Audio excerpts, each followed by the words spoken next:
honestly, I wasn't always like that. I used to hate the country because I grew up in the country. I used to hate it. And it wasn't until a few years ago that I actually started appreciating it a lot more than what I did.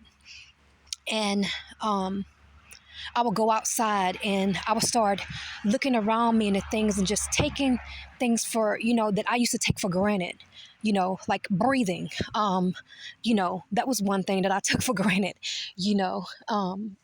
And just taking in everything and looking around me and just evaluating everything.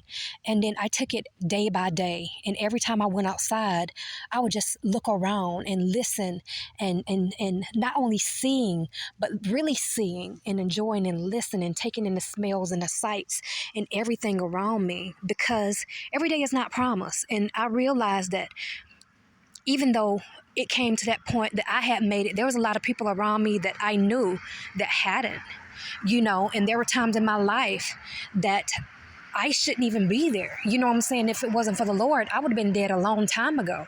And I had realized that. And even now, and so every day, even now, I realize that. So even when I come outside now, every single day, I have this appreciation for the fact of life. Life, period. Life, something I never had before, life. Because when you go through things in life in general, you have this appreciation for life, especially when your life was almost taken, not only by you, but possibly by other people, especially by other people.